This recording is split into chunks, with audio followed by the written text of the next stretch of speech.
Quand je suis allé pour la première fois en Afrique, j'ai vu que beaucoup d'athlètes couraient pieds nus. Et j'ai remarqué qu'ils avaient des pieds particulièrement souples et mobiles.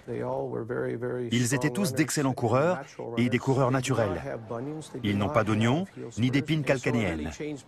Et j'ai changé d'avis à cause du contraste avec les gens qui portaient tout le temps des chaussures et qui avaient des pieds rigides, qui ne s'adaptaient pas au terrain. Je trouve ça étrange qu'un coureur confirmé puisse avoir des pieds faibles. Ils ont quasiment tous, sans exception, des pieds faibles. Ce sont les pires conditions possibles. Et ce sont désormais celles que nous connaissons durant toute notre vie. Nous mettons des chaussures avant même d'apprendre à marcher. Le docteur Bell trouve que même les pieds des meilleurs athlètes du Canada ont été affaiblis par une vie passée dans des chaussures de sport. Vous voyez qu'il a du mal à prendre appui sur le gros orteil? Il a une lésion du long fléchisseur de l'hallux, le muscle qui va jusqu'au pouce et croise le solaire en dessous. Les gens croient souvent qu'ils ont des problèmes au tendon d'Achille, mais ils se trompent. Beaucoup d'athlètes ont battu des records du monde tout en ayant des dysfonctionnements, mais ils finissent généralement par se blesser. J'ai couru pendant des années en ayant mal aux genoux. Je croyais que c'était inévitable.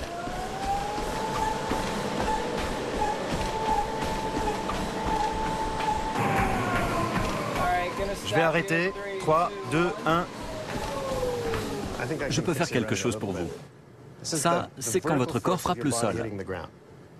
Quand vous touchez le tapis, vous arrivez à chaque fois sur le talon. Ce pic, c'est ce qui me remonte dans la jambe? C'est le choc. Le corps est arrêté quand il heurte le sol et c'est l'onde de choc. Elle va aller de votre pied à votre tête en 7 à 10 millisecondes. Comme ça. Vous portez des chaussures qui rendent ça confortable. Donc ça ne vous fait pas mal quand vous atterrissez dans votre chaussure qui amortit précisément là et ça augmente encore la probabilité que vous posiez le pied comme ça. Tenez. Cette chaussure a un talon très épais qui mesure plusieurs centimètres. Elle est aussi très rigide et elle a un gros soutien pour la voûte plantaire à l'intérieur. Plus vous appuyez sur votre pied et moins vous sentez ce qui se passe. C'est pour ça que les gens qui utilisent ce genre de chaussures sont bruyants quand ils courent. Ils font un bruit lourd, on les entend arriver à 1 kilomètre. Eux vont finir à l'hôpital. Maintenant, essayez de courir pieds nus.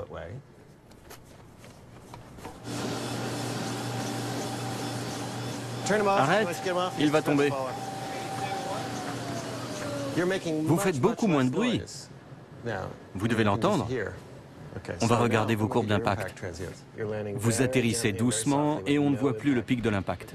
C'est parce que vous atterrissez sur l'avant du pied. Sans l'amortissement de la chaussure, ça fait mal de retomber sur le talon. Quand vous sautez, vous faites comment?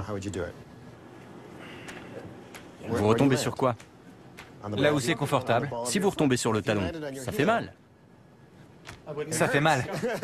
Ça fait mal, pas vrai? J'arrête. Ça fait un choc si vous retombez sur le talon, mais pas si vous atterrissez sur l'avant du pied. Courir, c'est simplement sauter d'un pied sur l'autre. C'est comme ça que font tous ceux qui courent pieds nus.